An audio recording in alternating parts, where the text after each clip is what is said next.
The joy of whole room freshness. Glade Plug-in Scented Oil Fan. All around you, you don't even know it. It's the only freshener to use a continuous built-in fan. It's just there in the air. Unlike some fresheners that seem strong just around the outlet, the Glade fan continuously circulates fragrance throughout your whole room. This shit'll blow your motherfucking mind. Magic everywhere in this bitch. Plug-in Scented Oil Fan from Glade. The pure motherfucking magic of fragrance.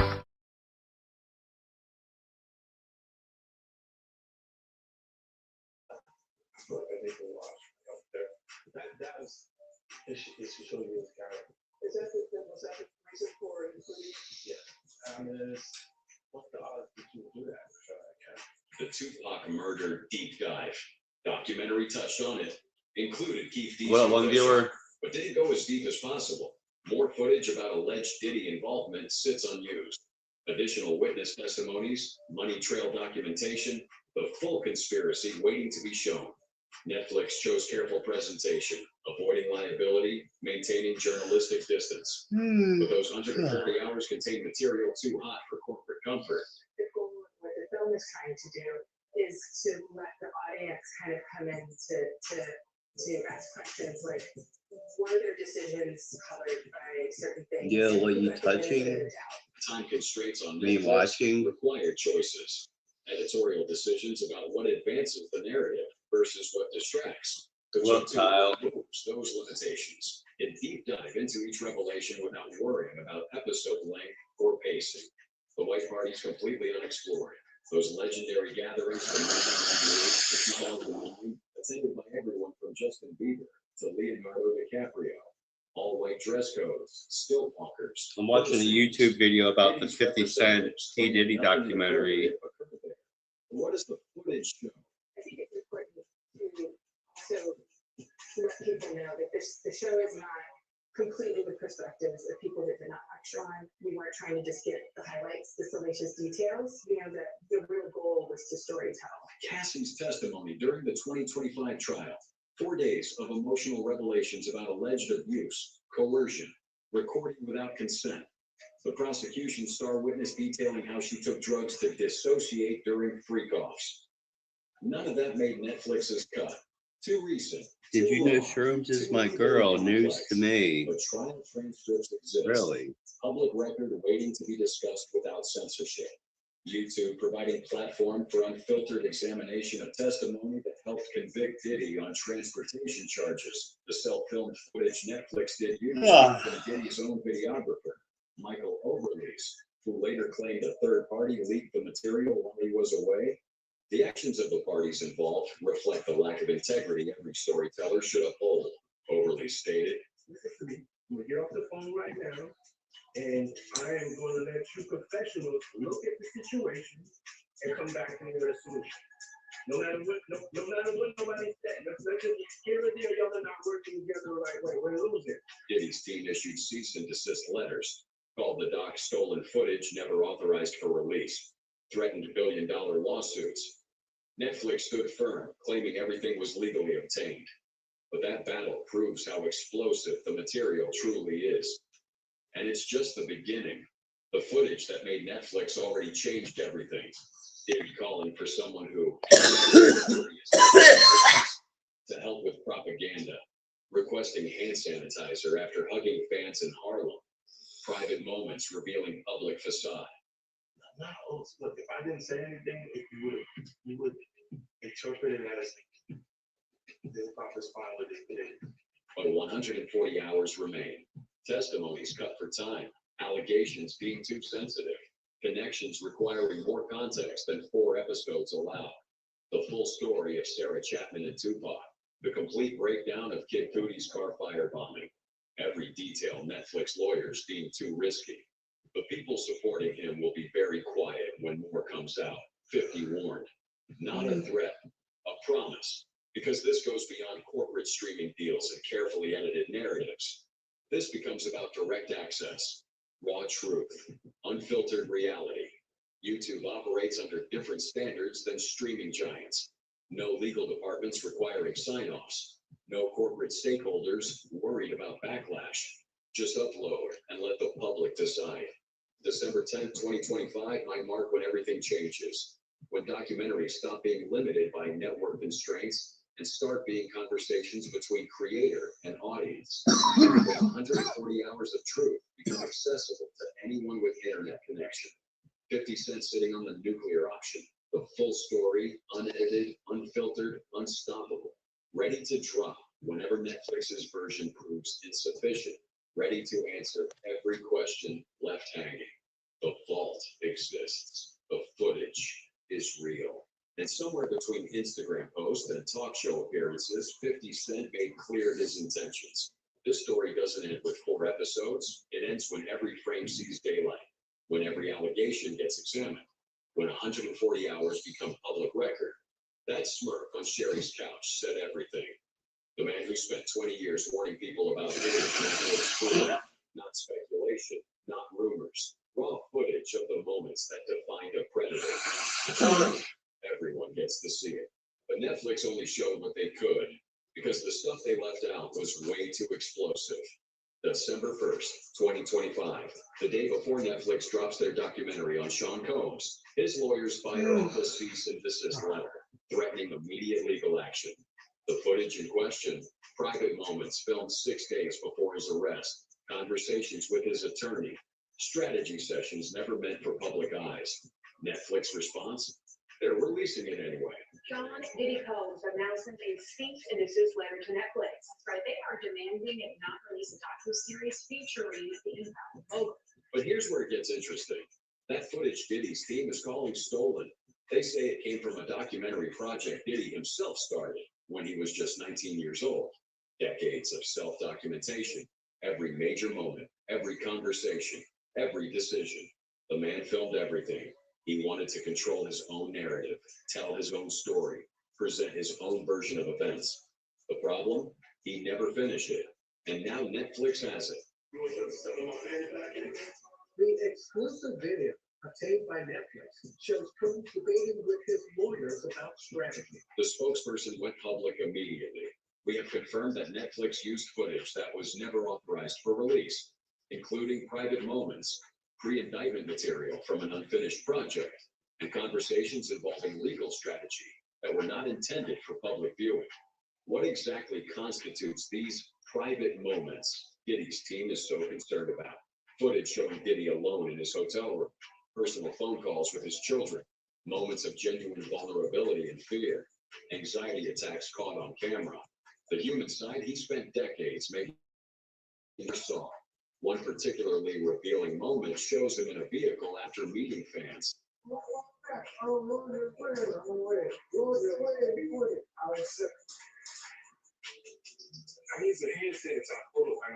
The footage was shot September 10, 2024, 6 days before federal agents would arrest him in Manhattan. The investigation was already underway. Diddy knew charges were coming. He was documenting everything, planning his defense strategy, collecting material for what he believed would be his version of events. And the legal strategy conversations? Those hit different. Phone calls with his attorney, Mark Agnafilo, discussing how to manipulate media perception. I don't have a right to deal with it. You know, it's really going to be hard for me to take more hits than I take it. Not for me to get from the jury to have change. Attorney-client privilege.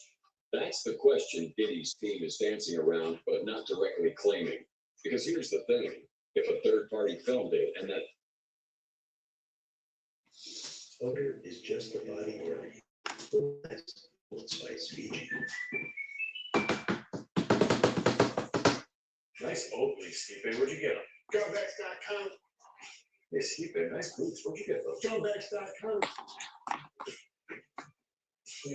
Exclusive deals for first responders, military, and law enforcement only at Johnbags.com.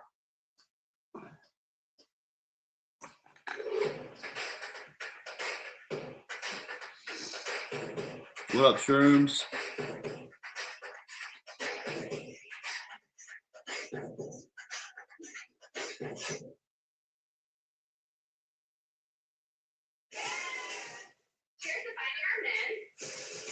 Whoever you do not choose will be going overboard. This is easy.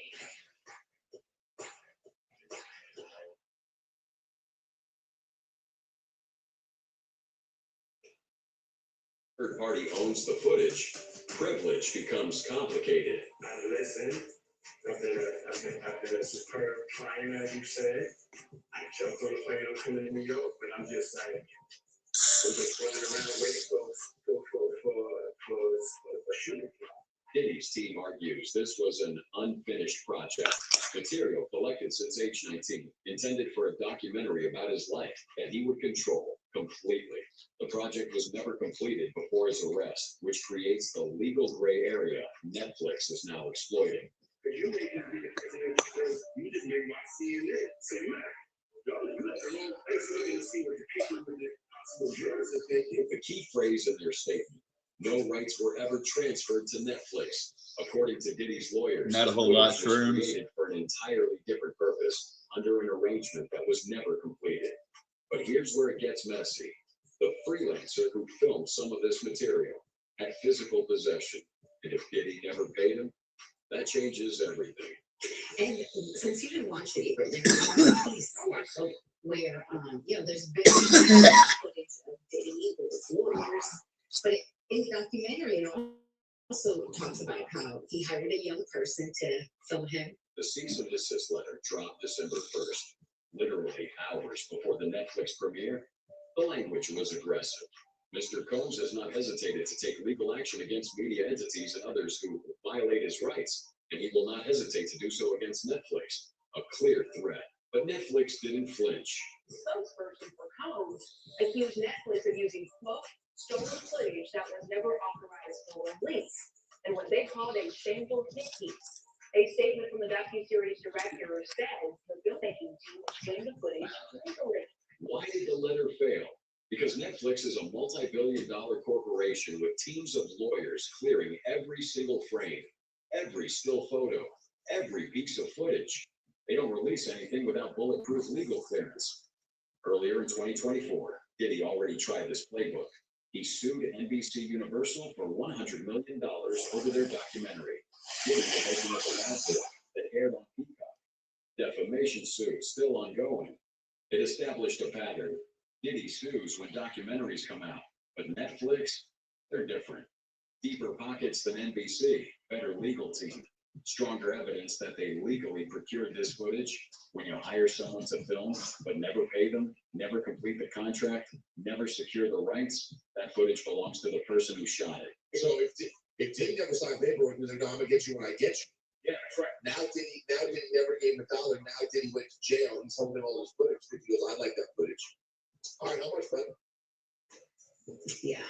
Diddy's team called it fundamentally unfair and illegal for Netflix to misappropriate that work, using his life's work against him. Decades of self-documentation meant to exonerate, now incriminating. But courts don't care about fairness. They care about who owns what. So what did Diddy actually film? Everything. Every major life event since he was 19. Studio sessions, parties, business meetings, conversations with artists and executives, personal moments with partners, arguments, celebrations, and apparently crimes. The narcissism of documenting everything, believing he'd control the final version, never thinking it would destroy him instead. I think those findings they actually don't. And 50 Cent, he confirms they had way more content than they could use. 4 episodes couldn't contain everything, which means there's more footage sitting somewhere waiting. Yeah, well, everything couldn't make there's only was 4 episodes. Right. So it was a lot. We had to pick and choose things. Like even like the area where he chooses to date people who he knows previously dated someone. Some wondered if Netflix held back certain material deliberately. Topics too sensitive, even for their legal team to touch. Well, that's why I wonder if certain things were left out because of Netflix not wanting drama. Like, we were talking about this yesterday. We were like, how did he not include any of the stuff and rumors about Kip Porter's death? December 2nd, Netflix released the documentary anyway. Diddy's team can threaten all they want. The footage is out there now. Millions have watched it. Michael Oberlees stepped forward December 10th, calling himself Sean Combs' documentarian. He'd been working on a project profiling the mogul for over 2 years. The footage everyone's fighting over. He didn't release it.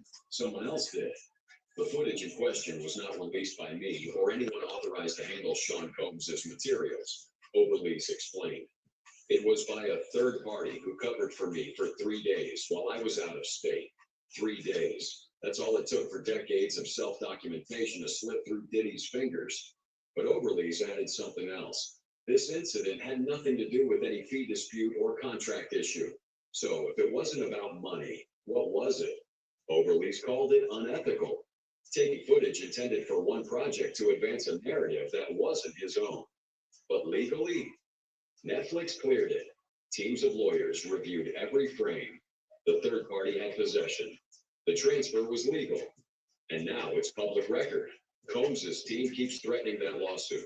The same threat they made against NBC Universal. The $100 million defamation. I'm doing all right, suit still Kyle. pending. The pattern established.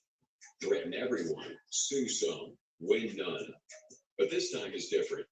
Because this footage isn't allegations. It's not accusations filtered through interviews. It's Diddy's own words, his own strategy, his own admission that he needed someone that has dealt in the dirtiest of dirty business to manipulate public perception.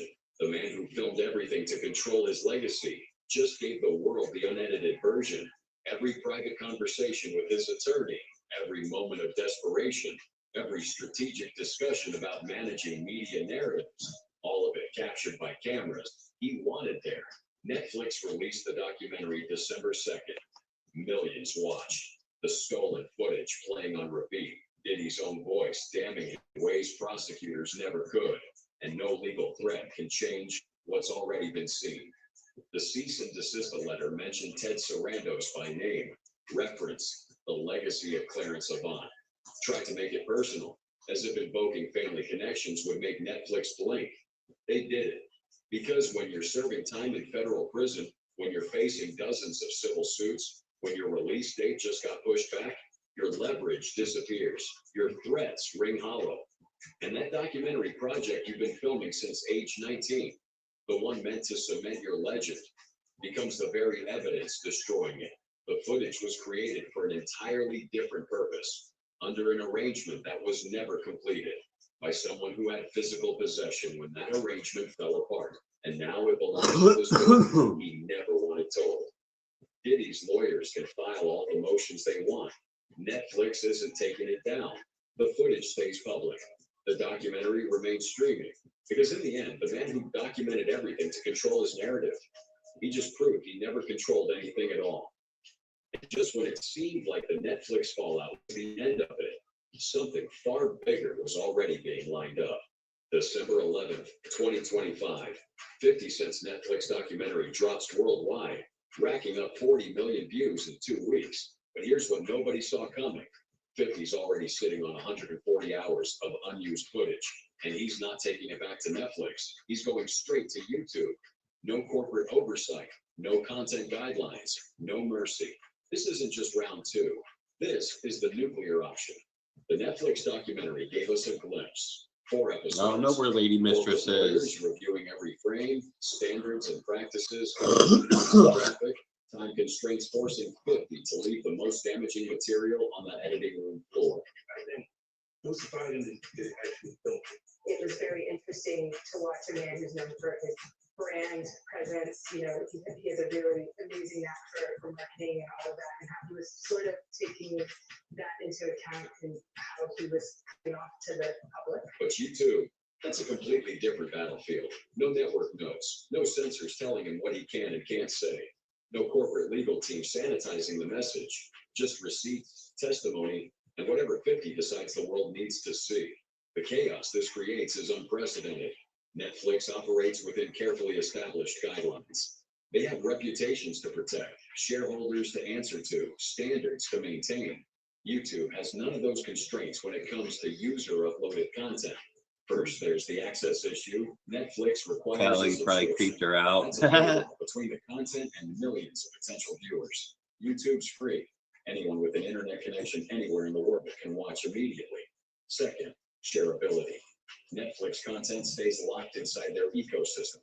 YouTube videos spread like wildfire across every social media platform.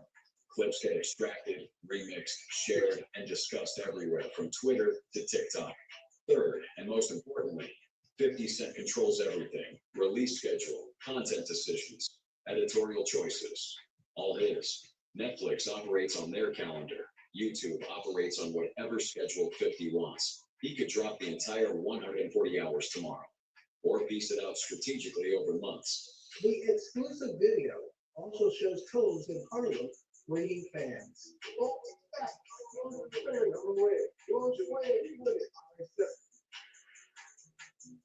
I need some hand sanitizer. Hold on, I've been out in the streets amongst the people. That moment in the Netflix doc where Diddy greets fans in Harlem, but immediately asks for hand sanitizer, that's sanitized compared to what 50 is promising for YouTube. I feel like I need to watch. That was, this should show you his camera. Was that the reason for including it? Yeah. I mean, what's the odds that you do that for the camera? G-Unit Film and Television would produce independently. No corporate partner to answer to. No distribution deal limiting what can be shown. Operating completely autonomously, with full creative control over material that could redefine how we view the entire Bad Boy era. All right then, Shrooms, I'll hit you up. He's apparently prepared to face them. But here's the thing. Truth is a defense. If 50 is sitting on actual evidence, testimony from credible witnesses, documentation that prosecutors didn't use at trial, what exactly can Diddy's legal team do from inside a federal prison? The producer's been vocal about what got left out of Netflix. Material that will shut everybody up, he says. Revelations shocking even to people close to Diddy. Evidence making current supporters go very quiet. Serious allegations that were too graphic for a streaming platform trying to maintain mainstream appeal. Witness testimonies that prosecutors chose not to use, not because they weren't credible, but because they weren't needed for the specific charges at trial. What did this pre-existing, right? The 20 years. It's me being uncomfortable with him suggesting that he takes me shopping. I looked at it like he was like it was like a tester. For years, people wrote this off as beef. Two rappers with egos clashing in the public eye.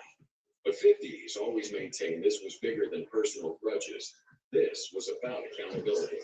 The Netflix documentary touched on Keith D's confession. It mentioned Eric Von Sick. It showed the money trail from Diddy to potential killers. Yeah, I can see how Puffy felt like they had something to do with the setup, man. But speaking of Puffy, right, how do you feel about the rumor that Puffy gave a guy named Eric Von Sick a check for $1 billion to kill and keep Diddy to kill Tupac? What the documentary didn't show was the full extent of Zip's involvement, complete financial records, testimony from people who saw the check, heard the conversations, knew what was really happening behind the scenes. I mean, it's all it was the setup. It was a plot to murder my brother. I feel careful by it. I don't know that, but I ain't got no love for none of it. Straight up. The emotion is real. The pain is decades old.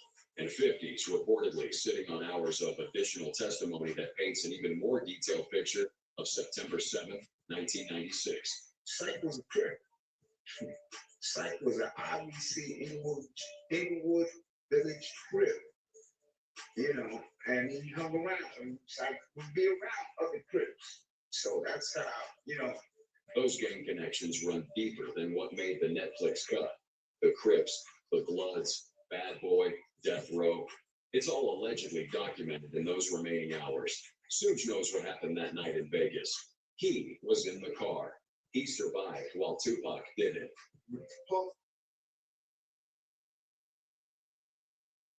Old Spice Cashmere and Vanilla Body Wash. 24/7 cologne quality scent. Ready to make a difference? Earn an accredited degree online at wgu.edu. More boxes, more options. Grainger has over 1,700 box types in stock and ready to help you pack, store, and ship everything. And you can count on Grainger to deliver your boxes fast. Count on Grainger for boxes. Call or click Grainger. Ooh, man, where are the ladies? I don't know. I didn't know who would even care about my book racks on TikTok.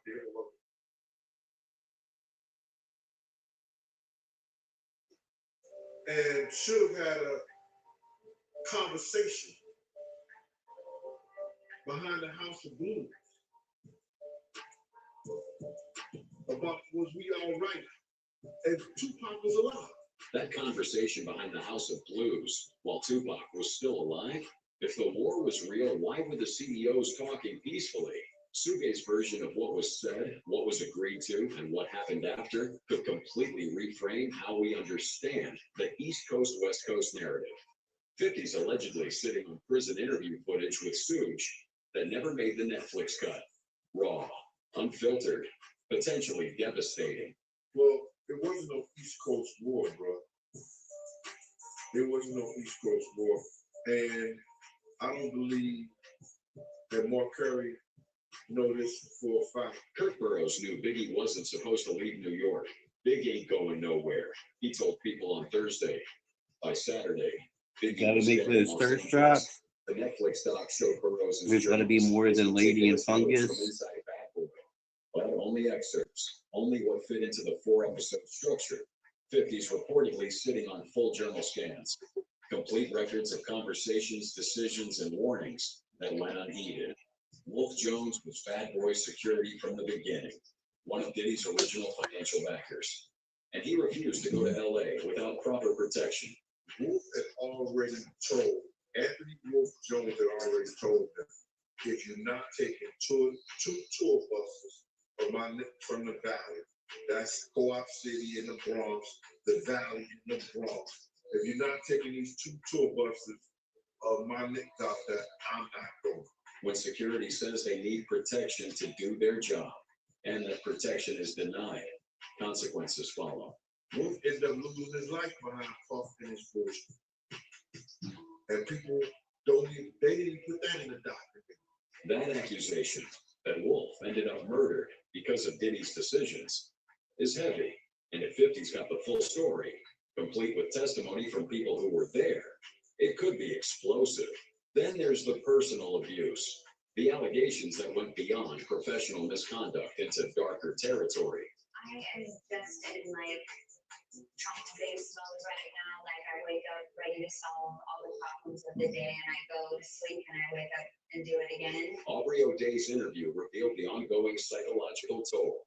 Years later, still processing, still trying to understand what happened to her. Yeah, we have incredible numbers. I first want to say the producer, Alex Stapleton, director Alex Stapleton. She is one of the most incredible women I have ever worked for. I think maybe as a woman you'll understand this statement. The affidavit she read in the documentary described a witness seeing her unconscious while acts were performed on her. She doesn't remember. She's not sure she wants to, but the testimony exists, documented and consistent. Do you believe Sean Combs true assaulted you? This is how I've started to process this piece. That hesitation, that inability to fully confront what might have happened, it speaks to trauma deeper than public scandal. Before I answer that question, I want to tell you, I forgive myself. That was the hard one. Because when you don't grow up getting approval or you're not loved properly in your childhood, you're ripe for the picking, especially if you've had hard parents. That moment of self-forgiveness she describes, it came after years of processing trauma she didn't even know existed. The Netflix doc showed her reading an affidavit describing an alleged assault, but there's reportedly more testimony, more witnesses, more documentation of what allegedly happened at those parties. I don't think that matters to the bigger picture. I think that he needs to do the work to forgive himself. If 50's got additional testimony from other women who experienced similar situations, who witnessed similar assaults, the YouTube release could trigger a new wave of victims coming forward. Here's what makes YouTube fundamentally different from anything that came before: permanence.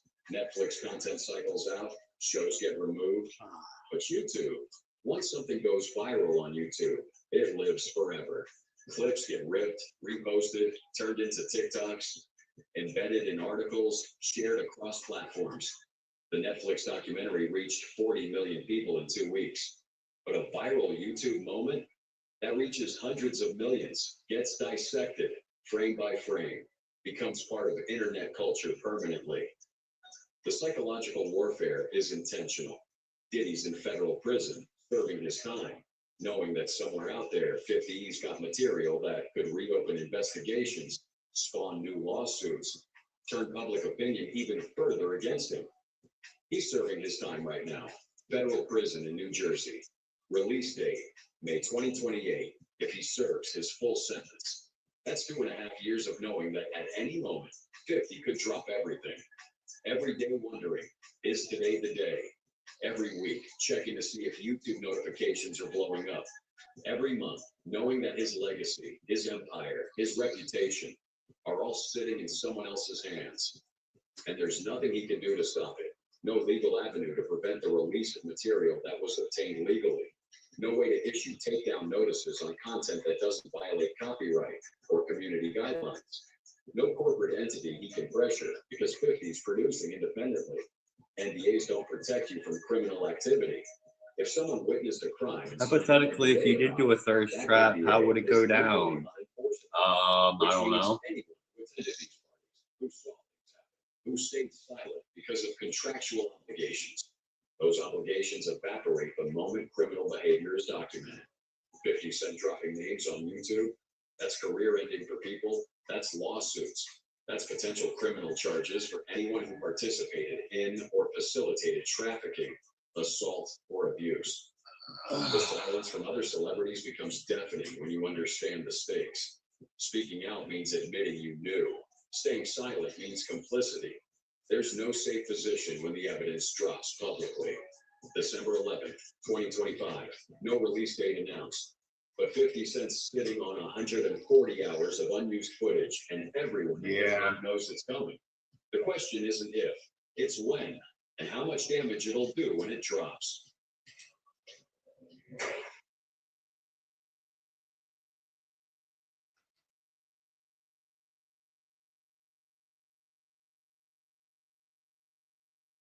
I tried everything for my stubborn dandruff, and then I found Nizoral. It works differently to get to the root cause of dandruff. Its active ingredient is 10 times more effective at fighting fungus, the primary cause of dandruff.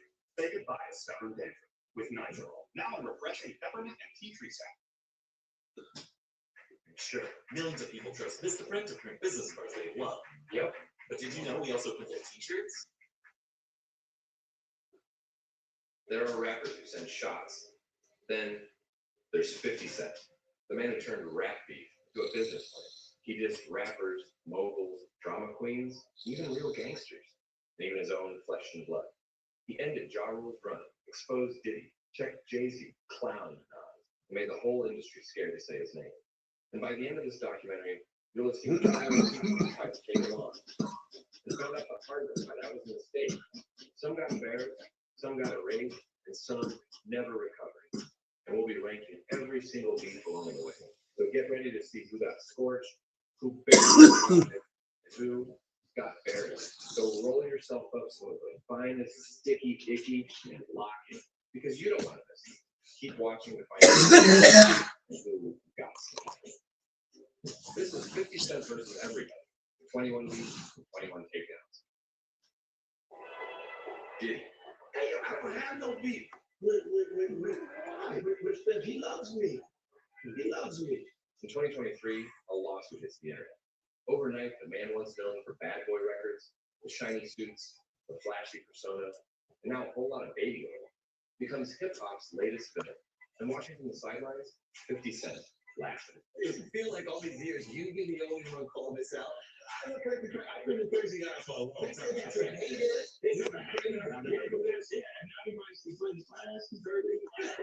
Because this story didn't start with lawsuits. It started decades ago with pure disrespect. Long before the trolling and the memes, there was tension in the air. Two moguls, one from Harlem, one from Southside Jamaica Queens, both chasing the same crown. And from the jump, 50 was testing Diddy's armor on the track How to Rob. 50 came straight for it. 50 starting to look like something to eat. I said, you want to see us again? Yes, damn, millionaire with HPN. That was 1999. 50 wasn't even famous yet, but he was already picking fights with the richest man in rap. Then, just 2 years later, things got weird, fresh out from getting shot 9 times. 50 was rebuilding, and of all people, Jennifer Lopez, Diddy's girl at the time, told Puff to get 50 to write for. So he did. 50 Ghost wrote for G-Dep's track, Let's Get It, even writing Puff's verse. He went from robbing Puff in lyrics to writing his lyrics. But when things got hot and cool, Diddy backed off, didn't stick around. And to 50, that was betrayal. So when did it spill into the music? The real first shot came on Get Out the Club. When that Diddy, I see Diddy, it won't be betrayed. I ain't be Diddy. From there, it became all smoke. He mocked Diddy's fight with Steve Stout on the track, Poppin' Them Things. Then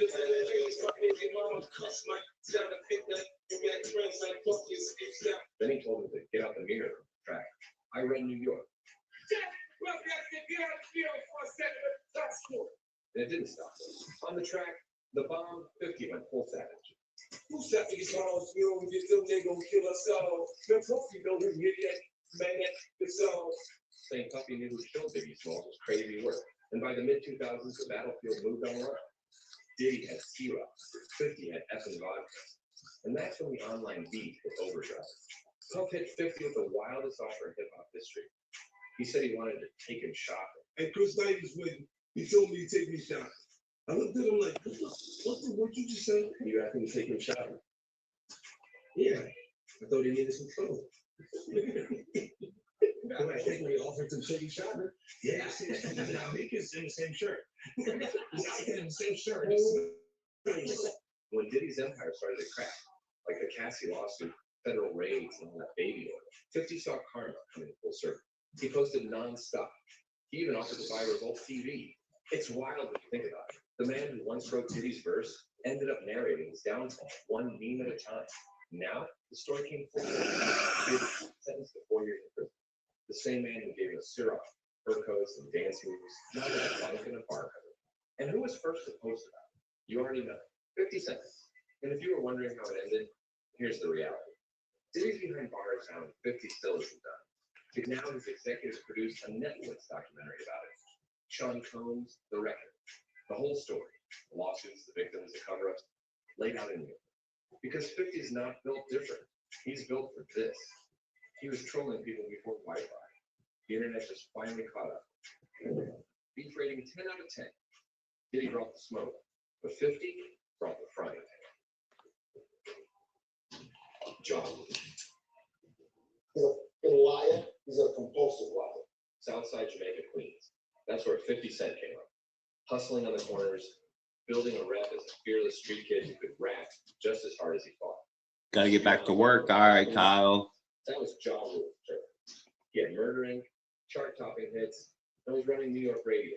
And let's not forget his iconic catchphrase. So how did it all start? Depends who you ask. Ja says 50 wanted a handshake on a video shoot and he curved it. They just started with a video shoot at the once you make it happen. 50 says it was payback after one of his boys robbed Ja. He see me kicking it in the ground.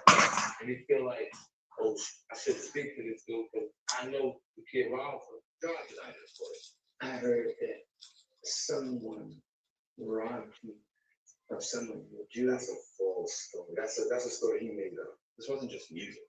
This was Queens versus Queens, and the streets were watching.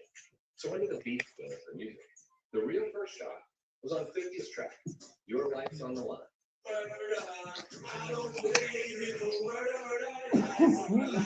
It seemed like 50 was buying Ja's gangster reputation until the beef went to another level. He got into an altercation at the Hit Factory, where 50 ended up getting stabbed by one of Ja's boys. But that didn't stop 50 Cent from continuing to diss Ja.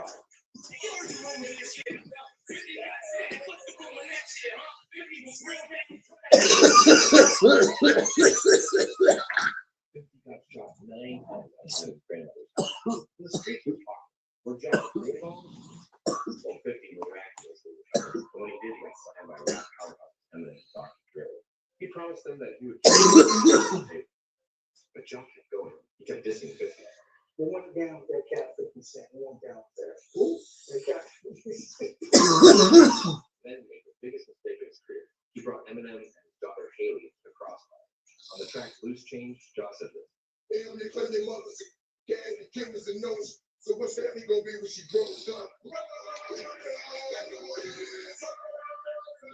Eminem turned to 50 and said, do what you gotta do.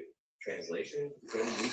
So that's through G-Unit, dropped Automatic Gunfire, a mixtape dedicated entirely to dissing Ja Rule.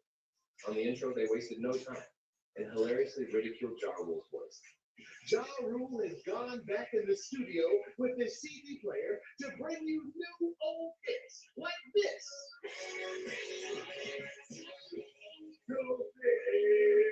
Then came the legendary album Get Rich or Die Trying, and on it, a track called Back Down, where 50 didn't hold back. But back in the game, shouted the rule and cut you sick of losing sound like the Cookie Monster.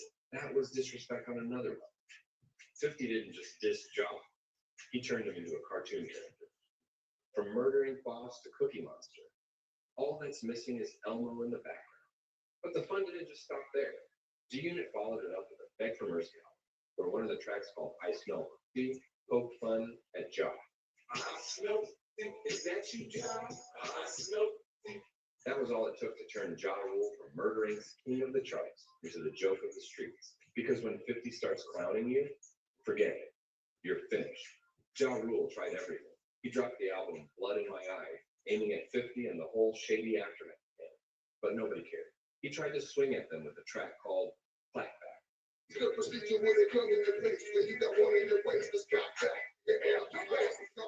was John's big comeback. But by then, it was too late. It's like showing up to a gunfight with a water pistol. Because the truth was obvious. Ja Rule was fighting alone. 50 had Eminem, Dr. Dre, G-Unit, Shady, and Aftermath behind him. Ja, he had nobody left. And by 2005, his career was flat. 2 decades later, Ja still throws subliminals online. Still does interviews explaining himself. I'm lost. I know real. We won't talk about it. We'll talk about it. You know what I'm saying? 50, well, he keeps on just being himself. If you have beef with or have a beef with Ja Rule, it's a whole story. That's a whole. But I understand that. But I understand in October you did something to get back at Ja Rule. Yeah. And please tell people what you did because this is I'm going to write the first 4 rows in this concert. Who knew that 20 years later, 50 would buy out the first 4 rows of Ja Rule's concert just to keep the beef going. Beef rating 10 out of 10. Ja lost the charts, he lost the streets, and he lost the war.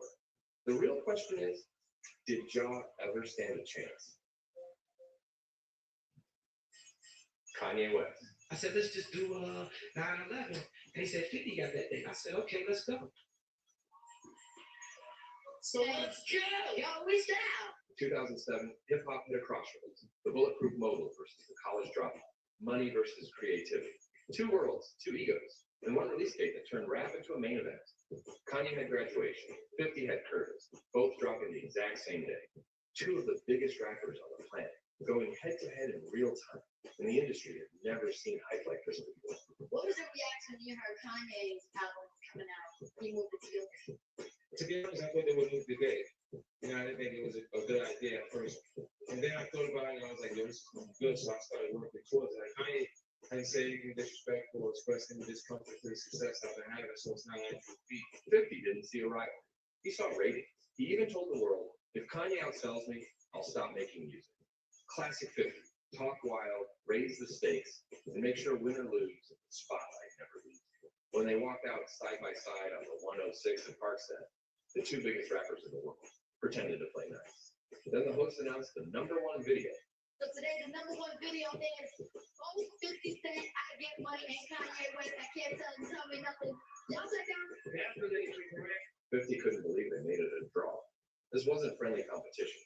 This was rap's first marketing Super Bowl. Then came September 11th, the day hip hop picked sides. Kanye wins. I don't care what 50 Cent got and think. He is not beating this album at this time. He was right. Curtis did 691,000 first week. Then Graduation came in with 957,000. On paper, Kanye won. But in the headlines, 50 was still in control. He didn't lose. He monetized the loss. The whole world tuned in for a rap battle. 50 pocketed the attention like royalty. You all robbed 50 Cent of his grandma. He was the most important thing. He was the soundtrack to our life in 2003. Now, when it was my turn, I was just being an advocate for what was the best out there, which just so happens to be me. Even Kanye knew that 50 built a blueprint. And Kanye, he just followed the map. And 50, he never let it die. I wish you would come take one of my awards, out of black as I. And in front of everybody. That's pure 50, turning a sales defeat into a stand-up routine. Throughout the years, 50 would mock Kanye just to keep the beef alive and keep the eyes on him. Kanye, because he'll rant and make sure everybody's thinking about it. He gonna get to the water show like, no, you're supposed to respect artistry. To this day, he's still poking fun at it. So the first thing they say to you when you go to media training is stay away from politics and stay away from religion. Okay, like the first said, you see what it did with Kanye? The beef that started as a chart battle turned into a 10-year comedy tour, starring 50 Cent, two of the smartest in the game, turning drama into dollars. Okay, that's the new terminology for battle. It's only sport where people are really going for that number one spot. So yeah, Kanye won the numbers, but 50 won the narrative.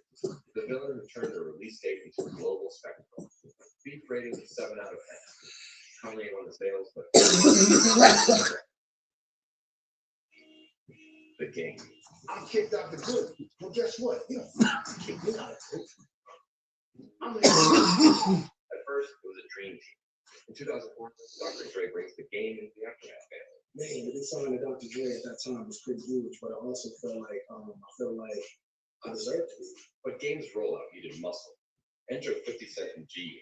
Next, we're gonna go Game TV up next. We got CJ Orange to get Stevie. What's the name? Yours that out. 50 get the blueprint. He built Game from scratch. The image, the hooks, the structure, the hits. And those hits were goated. Go ahead and beat me.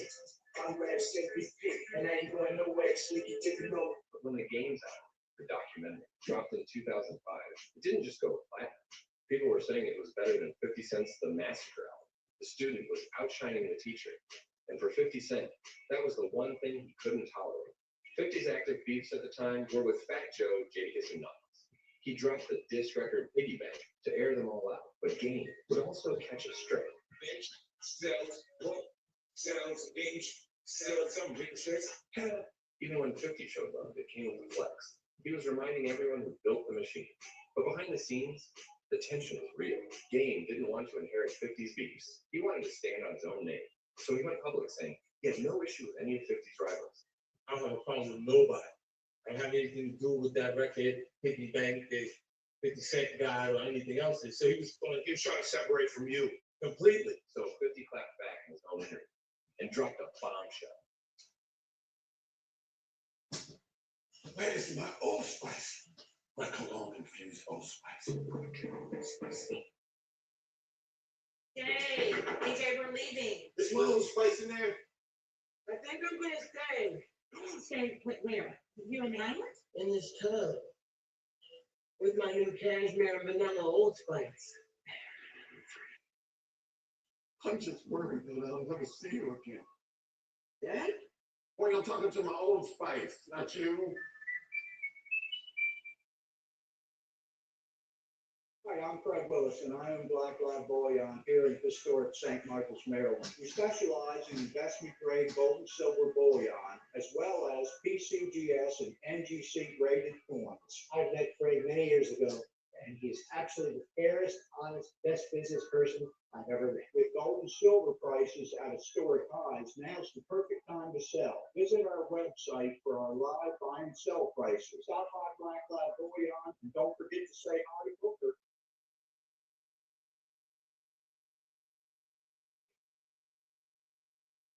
Where does he stand as far as Junior is concerned right now? Across the street or around the corner. He's not in my camp. Not at all. No way. I created the concept of those records and he wrapped it around it. Just like that, Game was cut from G Unit and the beef was official. But when Game finally spoke on what sparked it, he flipped the whole story. What was the initial thing? What was the spark which lit the fire which called for that? People, the streets are saying that the documentary was better than the massacre, which it is. And 50 got jealous and we were kicking out Gia, and he thought that he could do what he did to Ja Rule to me. But I'm the people's champ, man. We're actually, people can't get rid of me, man. Then came the music. Game fired first with a 15-minute lyrical onslaught on the track, 300 bars and running. I was beat from equal win, but only pop. sell records for the G Unit. That one line flipped the culture. Overnight, G Unit became G Unite. And for the first time, the streets weren't chanting 50's name anymore. They were laughing it. But 50 hit back with some classic 50 trolling. He dropped, I'm not rich and still lying, mocking Game's voice in full persona. Not of your own shoe. And they're gonna sound so bad to the legacy, nobody can tell. Good luck with your next album, man. I hope it does well. That was classic 50. Petty as hell. He even nicknamed Game Mr. Potato Head, because every month changed his story and his face. But check this out. The Game then literally went and got a G Unite tattoo on his arm. Crazy. Then he hit the booth and let off the track 120 bars. Guess my G Unite tattoo is a strong move, because in the end, he lost 100 mil to a cartoon. From there, the war never really ended. It just evolved into subtle shots online. I worked hard on that project, and I recorded 6 records on that album. For him to come back and what up, Shrooms? One clear, remember that we were friends and we made great music. You can't make great music with nobody else. He wasn't lying. The documentary was a hit. It debuted at #1 and went double platinum. But when The Massacre dropped weeks later, 50 cleared 1 million in the first week and went 7 times platinum. Now that's a different weight class. The streets gave Game his respect, sure, but the numbers still belong to 50. Because even when his proteges win, they're still playing in his shadow. Beef rating 9 out of 10. It was messy, personal, and legendary. But at the end of the day, 50 built him, broke him, and still won. If you haven't subscribed by now, you're probably watching this from Diddy's prison kiosk. Fix that. Jay-Z. Y'all got a chance right now, just flood it, put out a lot of music, because 50 Cent is coming. Every king has challengers. And in 1999, Jay-Z was sitting on the throne. I want to thank the whole machine behind Jay-Z. But from Queens, New York, a hungry new rapper was already aiming shots at him. His name, 50 Cent. On his breakout track, How to Rock, 50 dissed everybody in the industry. He saved one of the sharpest jabs for Jay. What you get this stuff like? 4 million, got something to live for. But when they putting folk through that bit, they could go. Jay wasn't about to let that slide. Backstage at Summer Jam 99, he looked 50 dead in the eye and said, "You know about the baby, right?" Man, when the Jay at Summer Jam. So they're backstage, and Jay was like, Yo, I don't like that record you got. I love that record you got. the song was hot. 50 was like, go look it. He's like, I gotta get you. I'm like, do what you do. Still vomiting. Right there. Then he walked on stage just like tens of thousands. He dropped one of the coldest one-liners of his career.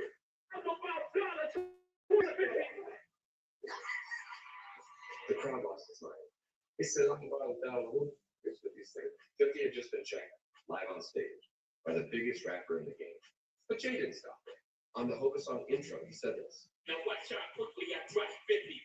I don't like playing. This can't stick me. For a rapper still trying to drop his debut, 50 was suddenly toe-to-toe with the king of New York. And he wasn't backing down. He dropped the track Be a Gentleman, Gunny and Code. If I shoot you, I'm famous. Excuse me, you're bringing us. Stand yourself. After this, the war was on, but then everything froze. In May 2050 was shot 9 times. And just like that, the noise went silent. But when he recovered, he came back swinging. He started calling Jay-Z commercial, claiming he was the one really running the streets. He became associated with Kanye and Rihanna. It was a major commercial upgrade. By then, 50 had signed with Eminem and Dr. Dre, who were both cool with Jay. So behind the scenes, they told him to chill. Some of those disses even got cut from 50's track Back Down. Instead of beef, Jay extended a hand. He and 50 hit the road together on the Rock the Mic tour. Jay saw what was happening up close. He saw how 50 dismantled Ja Rule and how the streets were shifting. Not long after, Jay-Z retired. The streets said that wasn't coincidence. Because when 50 got hot, even This has to the worst thing ever. This has to be the worst thing ever, yeah. But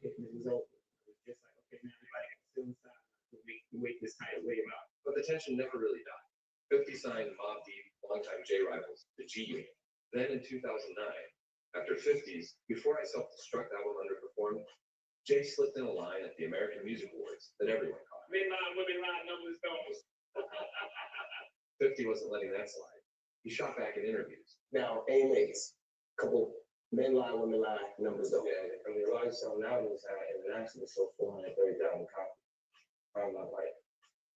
I sold 5 million twice. And who could forget how 50 used to flip that iconic Jay-Z bar?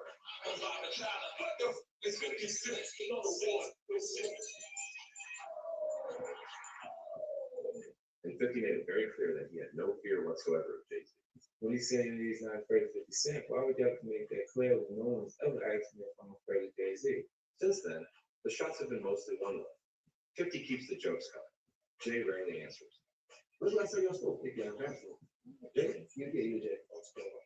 Because our business is really, we don't cross paths and I did the same thing. Beef rating, 6 out of 10. It never exploded the way fans hoped, but 50 made Jay blink, maybe even retire.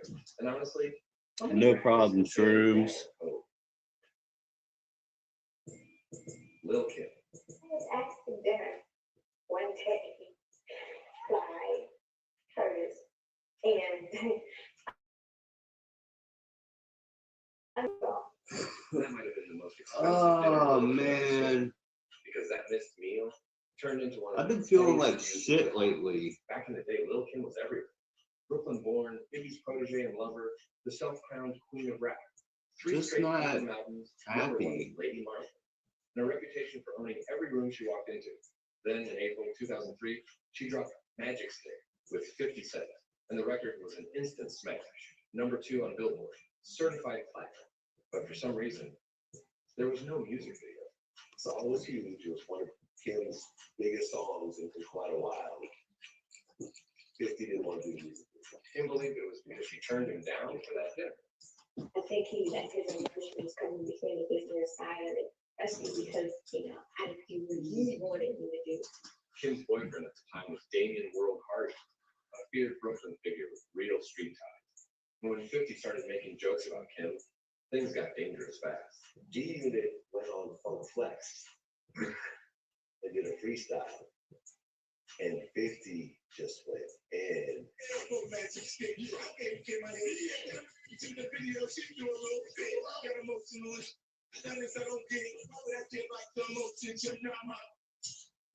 After that, things got crazy. As soon as 50 and G-Unit left Hot 97, shots rang out the moment they stepped out the car. No one was dead, but the message was clear.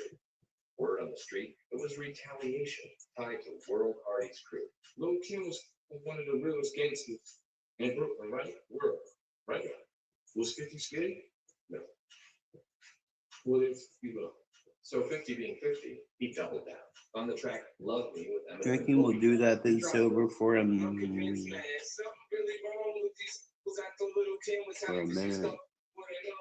From there, it wasn't music anymore.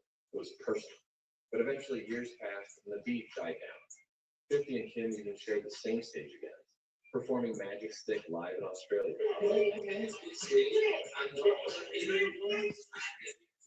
The peace never lasts long in 50's world.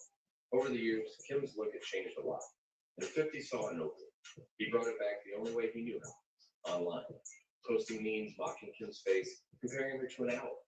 And honestly, he had a point. The resemblance was crazy. Kim tried to clap back, talking about that dinner date he once asked her about. But 50 wasn't done. Next came the leprechaun meet. Him laughing, saying he didn't know why it was so funny, just that it was. And Kim fired back again. You're obsessed with me. This is getting creepy. But once 50 turns you into a meme, it's over. The internet crowned him undefeated. 50, he couldn't have agreed more. Like everything about me was a hit for hip hop. Because even the songs that I missed out, that I recorded, like past it, like Magic Stick, were for Lil Kim. Beef rating, 6.5 out of 10. Kim had the wand, but 50 made the magic happen. Big niche. Where you going after you get out? The neighborhood ain't accepting that that you own. It's that who knows it's right. Before all the memes and the chaos, there was Big Meech, Demetrius Flannery Sr., a mythical gangster legend who co-founded BMF, the Black Mafia family. He and his brother Southwest T went from teenage hustlers in Detroit to running one of the biggest drug pipelines in America. Billboards in Atlanta, celebrities in their orbit, millions moving through the network. Meech wasn't trying to live like rappers. Rappers were trying to live like him. And while he served a 30-year sentence, his son Lil Meech was literally playing him on TV in 50 Cent's hit series, BMF. But then Big Meech is surprisingly released from prison early. A sentence cut nobody expected. And before anyone can even celebrate, The first thing we see is him standing with Rick Ross, 50 Cent's biggest rival, the man who built a hit song off Meech's name. Now Big Meech was co-signing. It's the first time it's ever been done. Me performing BMF with the icon himself. It's gonna be special. Epic. Get your tickets right now. I'm back. The 50? That wasn't a welcome note. That was disrespect. So he threw the first punch. He posted a photo of a rat with the caption, "I think I'm Big Meech." Only 50 Cent could call a mythical gangster legend a snitch to make the whole internet laugh first and ask questions later. And Meech responded fast about the allegation. I wasn't going to address this because I'm not trying to let nobody trick me off the streets. But I never forward, never told, never will. Death before the time, always will. But 50 didn't just go after the legend. He went after the stunt, the kid he built into a TV star. Then he leaked Lil Meech's infamous text message, which said, "Gross. But he gave my dad bread so he could afford to pay his bills until our next season starts." And in classic 50 fashion, he responded with, "What next season?" And the internet erupted. Yeah, you know, Lil Meech is a little punk ass. Okay, man, let's talk about it. It was funny, you know. I was like, why would Meech need to go and do something with Rick Ross? And what came to mind, he must have needed some money. 50 voted Meech because Meech ain't no internet. 50 is an internet. And 50 just made it all one big joke. Yes, Charleston White is correct. I'm a rapper. Now we can do it. Be sure to catch my new show. 50 ways to catch terror. Then came the moment everybody remembers. BMF gets canceled. 4 seasons, gone. And instead of offering support, 50 grabbed the cancellation and turned it into a comedy special. First, he drops a photoshopped pic of Lil Meech homeless on the streets. And of course, 50 was deeply concerned about the widespread assumption that he had any involvement in the cancellation. Next, he drops another head, Lil Meech out of work, all dropped with one brutal caption. And of all people, nobody summed it up better than Fat Joe. Some rappers think they war ready and they beef ready till they step into the beef. And then they get somebody coming at them crazy. You know what I'm saying? Do you know what it's like to have beef with 50 Cent? But behind every joke and son was a message meant for Big Meech. They try to abuse that I need to why I feel like I'm the bully out here. If I needed protection, that's you needed protection. And your protection gone. That's the truth. After all that, the Meech camp tried to play it cool, moving like nothing happened. But the industry saw the writing on the wall. If I had 50 money, I wouldn't talk about Meech. I wouldn't talk about Big Meech, Little Meech. I wouldn't talk about Ross. 50 is really, something's really wrong with that mother, bro. Like he loves it. He's with the shit. Beef rating 8.5 out of 10. Because only 50 Cent could put the dad's legend and the son's career in the same body bag. Higher or lower, let us know.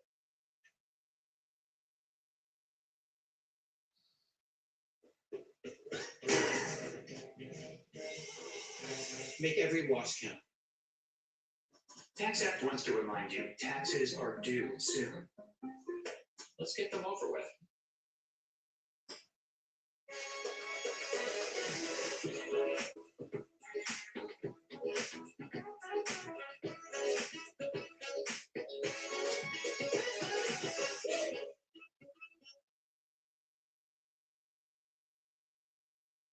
F it.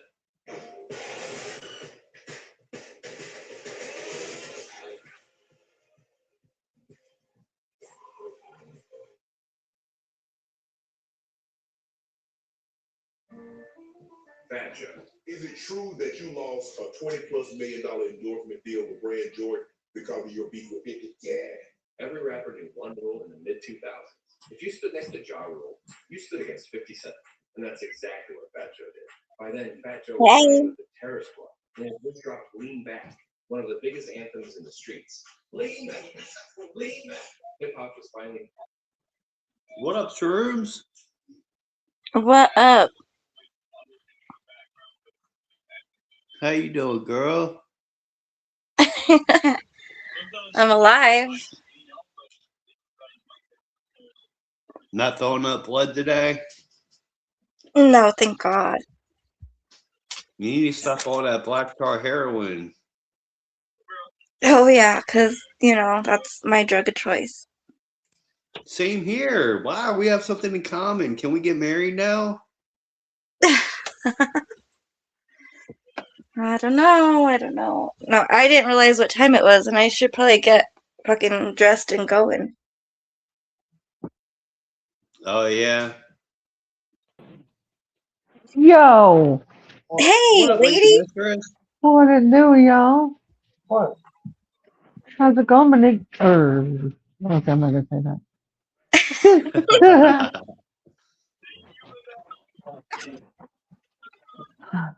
What are we Yeah, we're doing? just chilling. I'm just chilling, watching these 50 Cent YouTube videos. Drinking a beer, being gangster, repping my set, Gangster. keeping it hardcore gangster, yo. Right. You already know.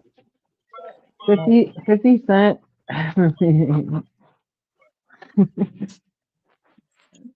What about 50 Cent?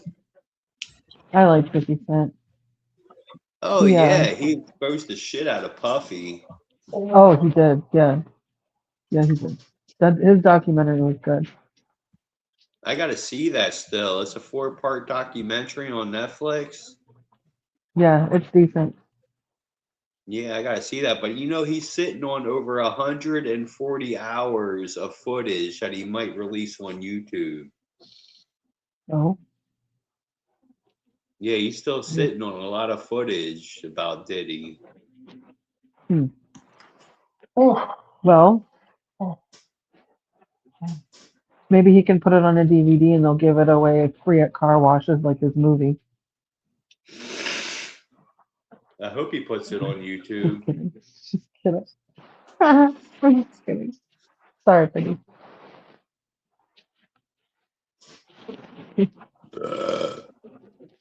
How are you, lady? All right. I'm doing all right. Yeah. How are you? How are you, girl? I'm good. Told Kyle that he scared you away. What's that? I told Kyle he scared you away. Nah. Nope. Not possible. Yeah, no. All right, so it's on site with me and Kyle. He's trying to flirt with Lady Mistress, but she's attached to her butt, and that's my butt.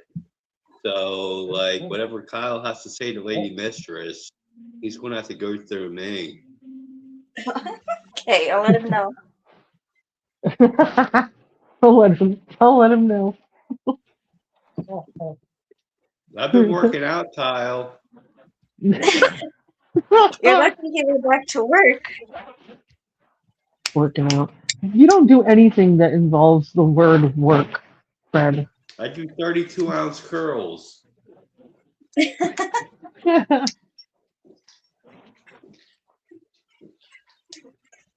Oh. 32. 32. Jimmy crack corn. Fred is a dork. Hey, lady, I have a question. What's up? Is Albie like bipolar? Is LB bipolar? Yeah. Yes. Okay. Yeah. Quite severely. Yeah. Yeah, Okay, what that was makes up with that? LB was trying to welcome death or something like that the other day. Yeah, he messaged me for shit. I am assuming for giggles. He's like, it was a joke, and I was like, I don't take suicide as a joke. Like, I've told you, Blue, like how I feel about suicide. I lost all kinds of people in 1 month, and then like that to me is not joking. I mean, Yeah. that doesn't sound like something he would do. He Like did. Joker. It doesn't sound like He something he would did. do, but that's weird. Yeah, he's like, I'm just gonna kill myself today or some shit, and then I'm over here freaking out And I'm sorry I cared too much about you, like as a person, but maybe I shouldn't fucking care and let you fucking unalive yourself if that's what it takes. Yeah, he was just looking for attention and sympathy and Oh, but yeah, I'm the bad guy because I cared.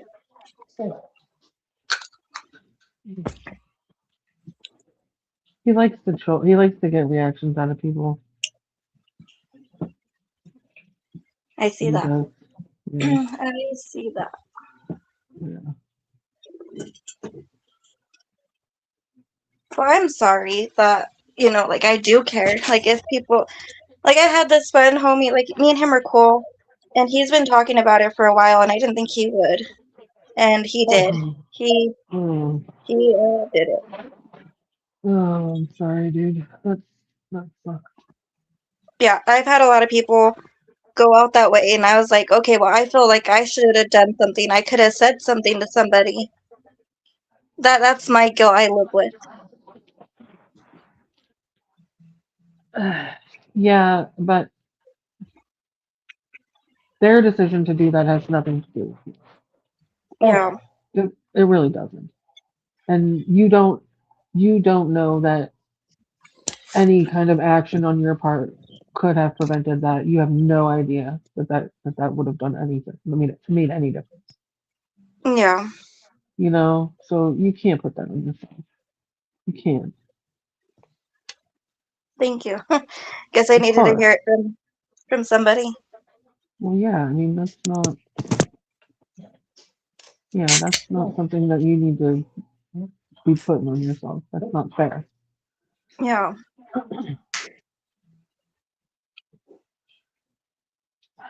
I'm sorry to hear about your all your losses. Like that's harsh. It's okay. Like I have memories and stuff to look back on, and all the good times. Yeah, that's the important thing. Yeah, like my ex, like years ago, I think like my thing said it was like 7. Anyways, I had his lips tattooed on me, and it popped up, and I got like teary eyed and stuff, and that was like 7 years ago. Feels like a long time away, but it's crazy how like the memories just like flood back. Yeah, yeah. Shit like that gets burned into your brain. Yeah. Yeah. And that's another thing about like tattoos and stuff, especially like um significant other tattoos or best friend tattoos and shit like that. People say Yeah. that those are relationship killers or you shouldn't do shit like that.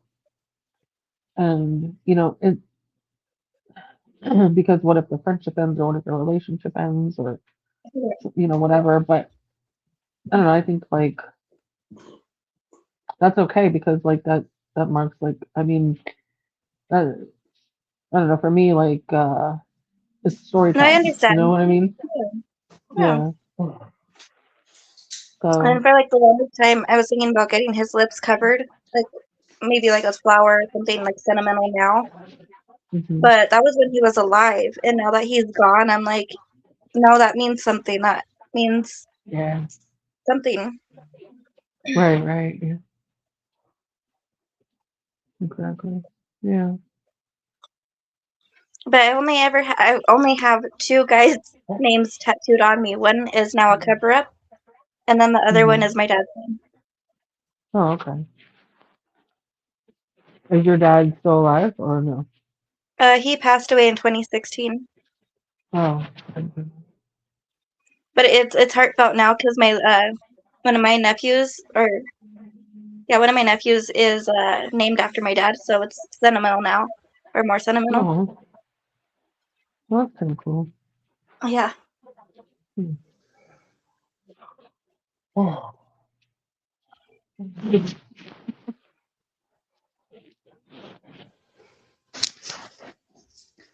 What are you doing over there, Fred? I am just chilling. Just got done drinking a beer. I'm going to go out for a smoke. I jerked off this morning. Jesus. With your flashlight? What? Now, I wish I had a flashlight like LB. Oh, ew. With the extra pulsating tongue movement mechanism.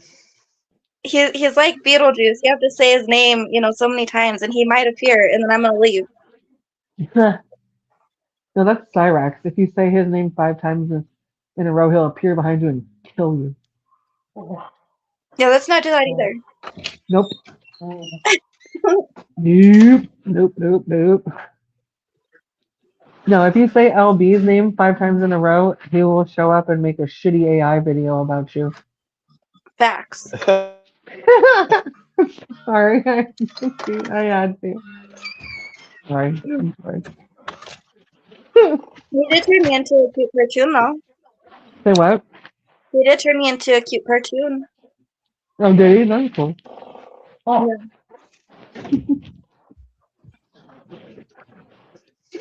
Oh.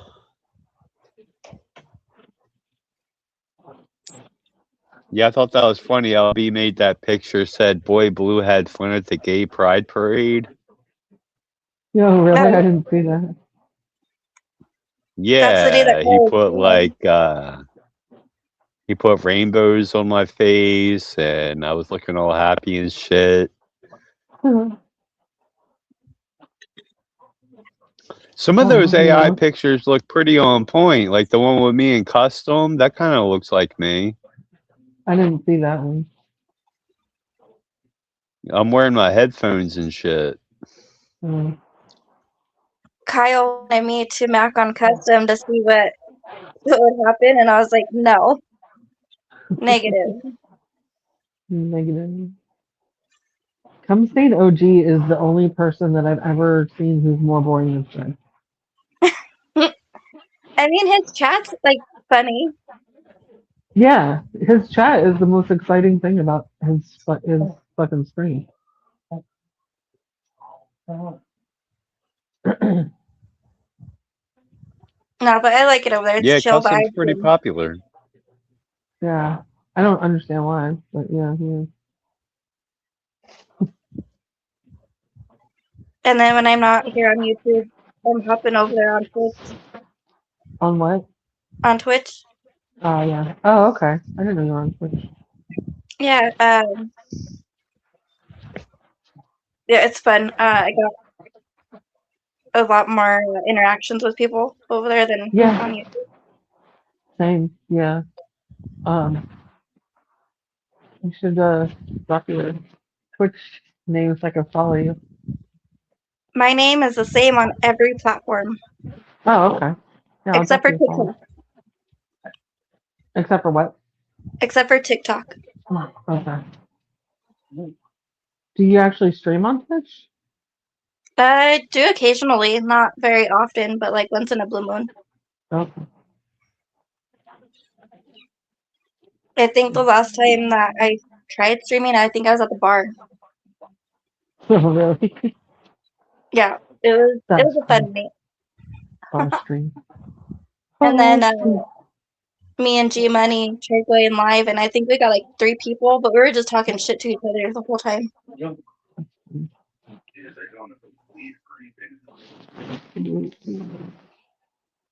G Money. So what they got? They got Money.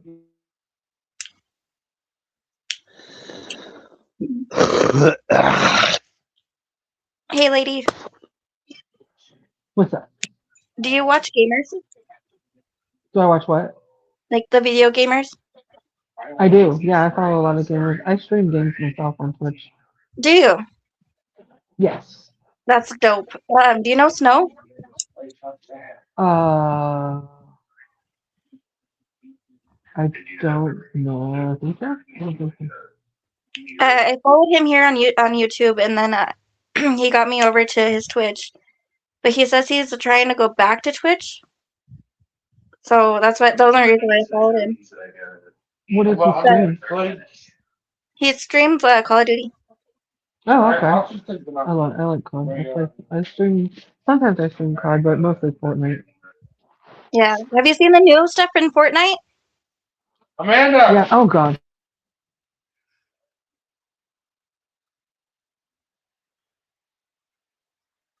Amanda has been beckoned. Uh-oh. Alright. Can you guys Yeah, hear me? I've been thinking of, yeah. I've been thinking about getting a new PS4 or a used PS4. I got my Game PlayStation. Station. I got my Xbox at Games Ahoy. Games Ahoy. Now with extra games. Yeah. Ah, get it? Because Chips Ahoy, get it? Ah, I'm funny. You're gonna Yeah. I'm hilarious. I'm hilarious.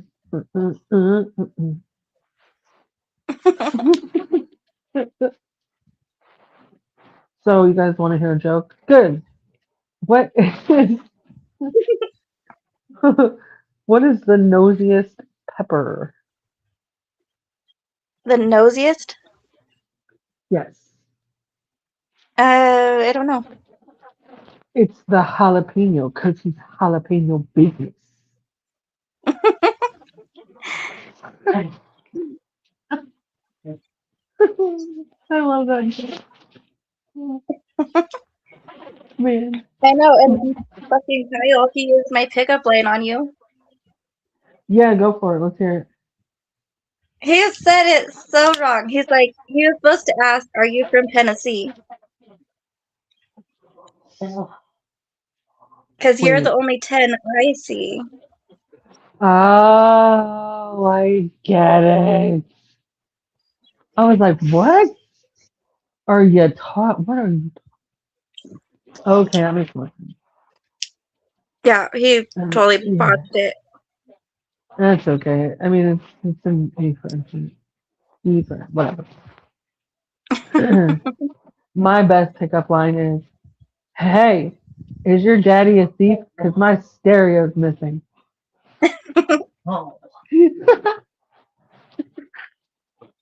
Damn. Oh man, I need to go into stand-up comedy. Except for I would sit down. I would definitely sit for sure. I like to laugh, so I totally tune in. I have one viewer.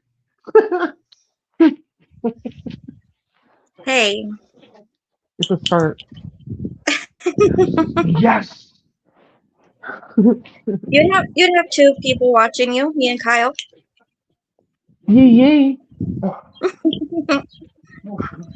Who's Urban Up Urban Odyssey? Odyssey. Hello, Urban Odyssey.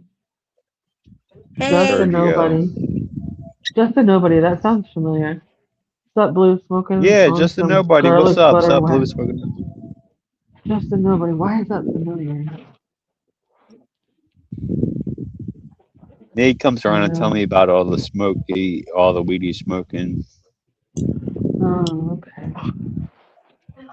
One of my roommates just went to the dispatch to get marijuana. I'm excited. Where is Kyle anyway? That son of a bitch. He went to work. Or he had to go back to work.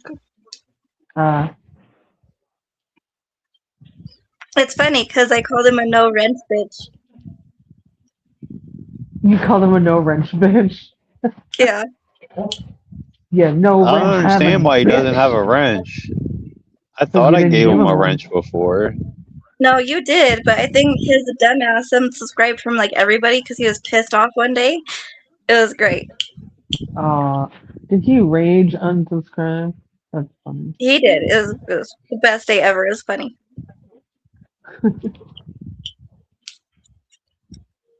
I'm about to give him a wrench.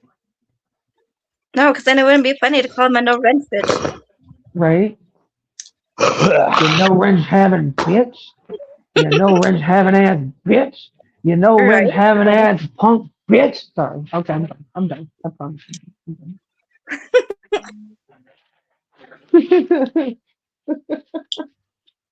I love that dude. Yeah, he's pretty funny. He seems like an alright dude. He can be. He can be. On like I don't know with you lately. Like he's yeah. Oh my god, it was great. It was like yesterday where he turned like so many different shades of red. That was funny. Oh, did he? Yeah, it was great. Oh man. Hmm. Yeah, the troll flirting's funny. It cracks me up. It cracks me up. Oh, whoa! You appear out of nowhere. I swear to God, I was a ninja last night. Who the fuck is in the corner? Huh? Uh, What's up? the mom?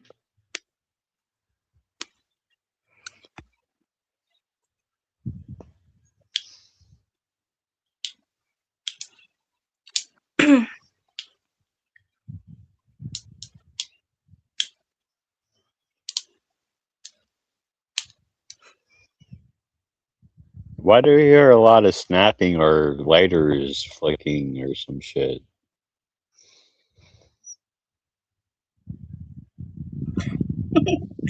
Probably me. So I'm get like my anxiety. So the clicking helps. Ah, okay.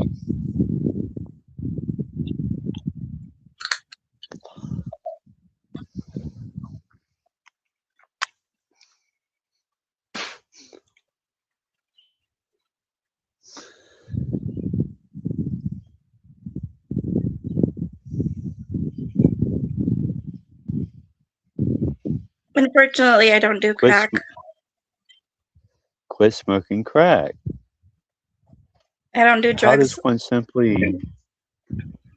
one simply quit smoking crack?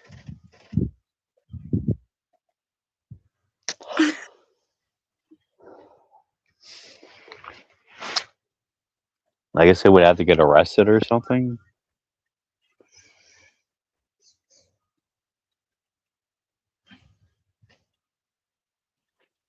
Who's smoking crack? Drop the link. I'll show you my babies. Just the nobody wants to show us his plants. Okay. Or his crack. Crack a like a ding dong. His green crack.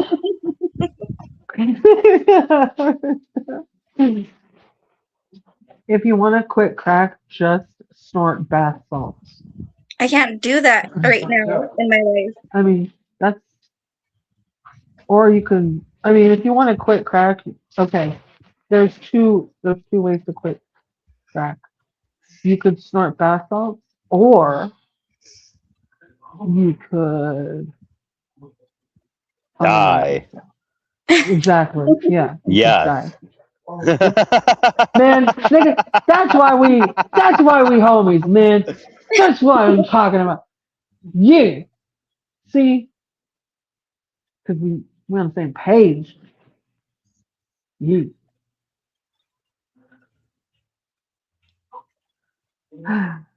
Alright, come up here and show us some fucking plants. We can ooh and on, and we'll move on with our day. Ooh, plants.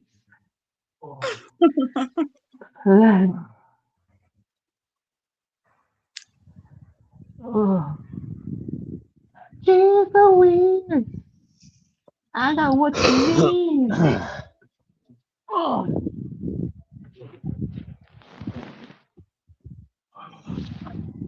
Yesterday I watched Super Troopers for the 400th time, and it was just as good as it was the first time.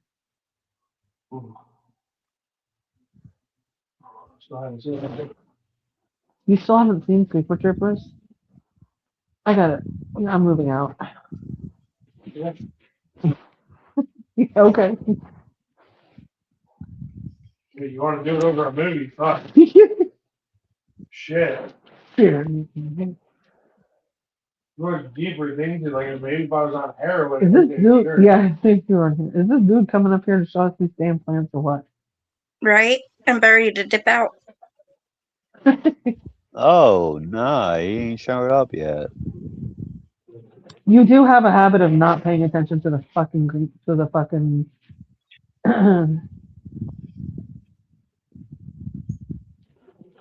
you have a habit of not paying attention to the fucking backstage stuff. I don't think I'm ever gonna meet Albie in person, so I don't have to worry. There you go.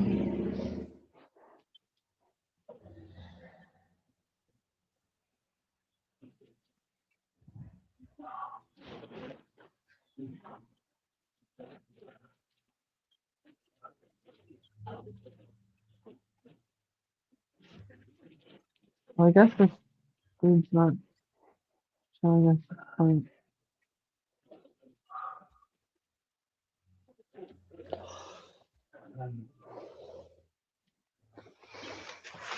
Okay.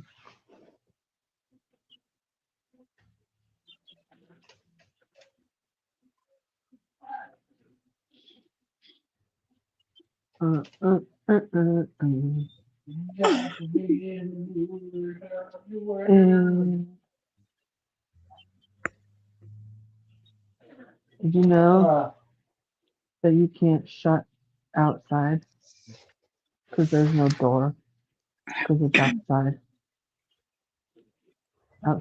Outside doesn't have a door. Speaking of doors, you want to hear a riddle? Okay, good. When is a door not a door? When is a door not a door? Yeah. What Oh, hey, look. There's just a nobody. Oh, I knew it. Yeah, that's that guy. I know that fucking. That's the thing. What are you guys doing? What up, just a nobody? Okay, listen, they're babies. One of them naturally like mutated and topped itself, which is like it grew 2 limbs naturally. It's weird, but the other one is the cheese, and she's beautiful for just a baby. Check this out. Hold on. Get my tent open.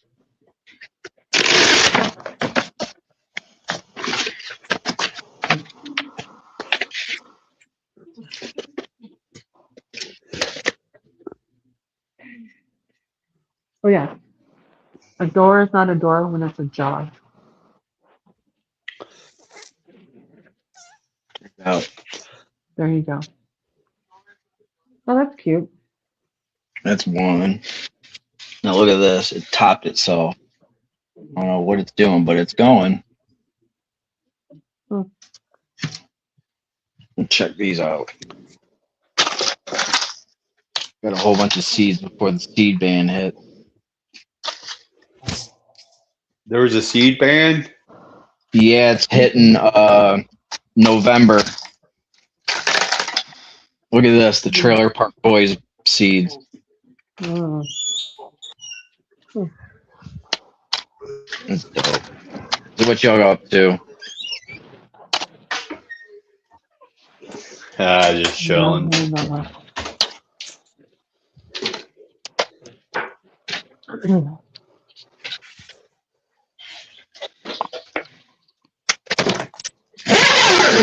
Check this out. Look, this packet on this package, it says thank you for pot smoking. It's funny. I know, right? That cracks me the fuck up.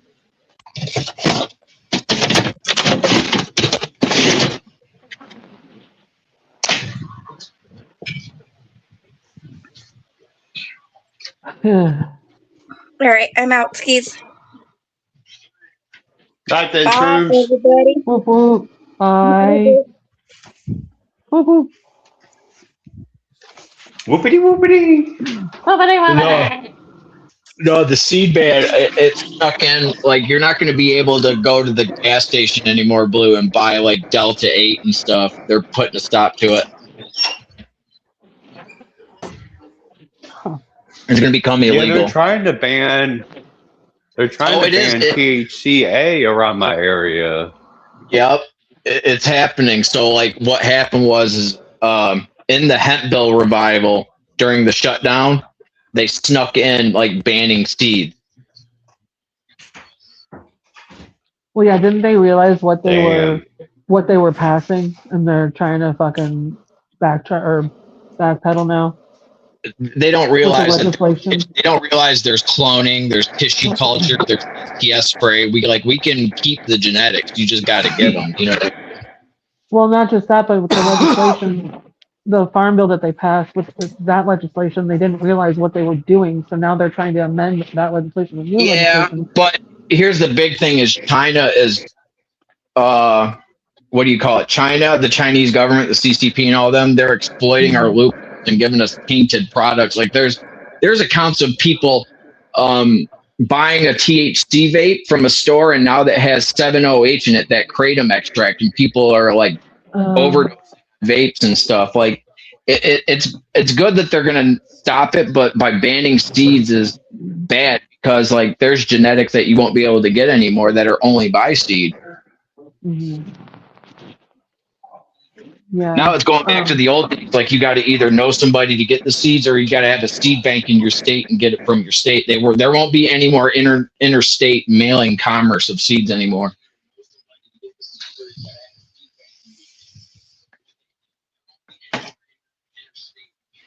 So yeah, it sucks.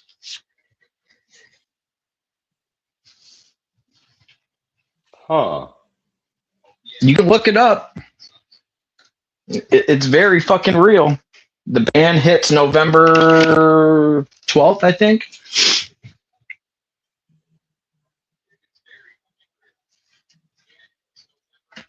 Yeah, like I said, they're trying to ban THCA products in my area, like one store at a time. But like the one store, they said they quit selling, and they were told they were going to be arrested if they kept on selling THCA products.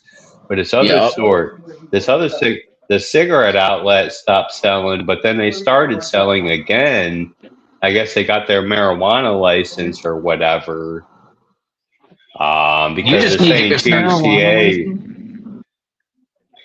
Go ahead. Yeah, because selling THCA is just like selling regular weed. Well, THCA is activated when it's lit on fire, it becomes THC. That's the loophole that they're trying to shut down because let's face it, in places like Texas, in places like Tennessee, they're allowed to grow THC hemp, right? THCA hemp. But the thing is the THC may be 0.3% like the country wants, but the THCA level is like 28%. So when you light that on fire, it converts the THCA to THC. And they're stopping that because the red states don't want that. You know what I mean? It's basically marijuana with a loophole. It's genetically modified marijuana. That's all it is, bro. And they're stopping like Delta 8, THCP, HHC, all the derivatives, you know.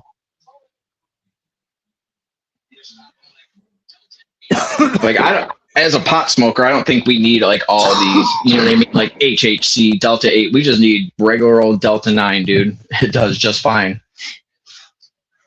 Delta 9 does just fine. Delta 9 is so fine. Oh, geez. Another wine.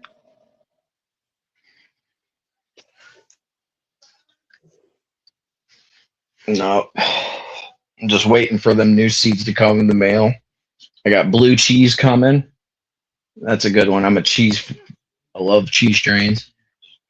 I got a strain coming called Cherry Poppers. That stuff goes for 60 an eighth at the dispos right now, if you look it up. And then Sour Strawberries, which is pretty much just Strawberry Diesel. It just got renamed.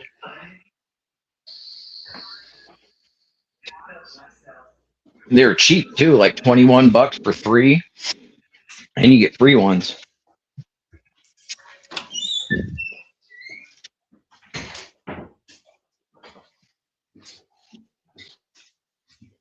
But all right, I'm bouncing out, y'all.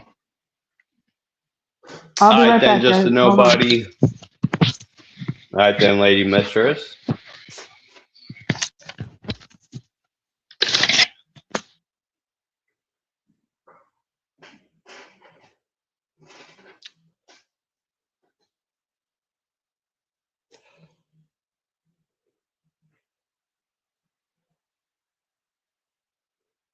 Damn, I wish I had some weed right now.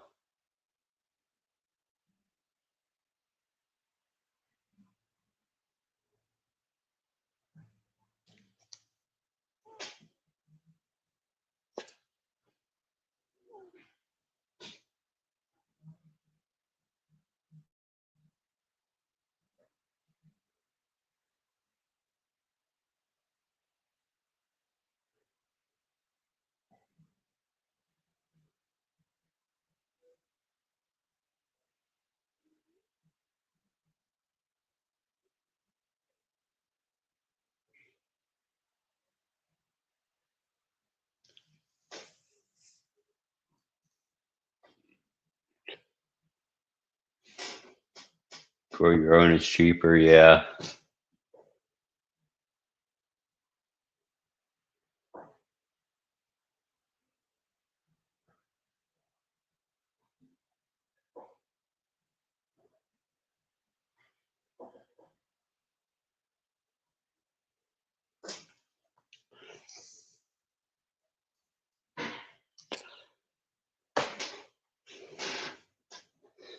Alright, y'all. Well, I'll be back in a bit. Don't forget to slap a like on it. The joy of whole room freshness. Glade plug-in scented oil fan. All around you don't even know it. It's the only freshener to use a continuous built-in fan. It's just there in the air. Unlike some fresheners that seem strong just around the outlet, the Glade fan continuously circulates fragrance throughout your whole room. This shit'll blow your motherfucking mind. Magic everywhere in this bitch. Plug-in scented oil fan from Glade. The pure motherfucking magic of fragrance.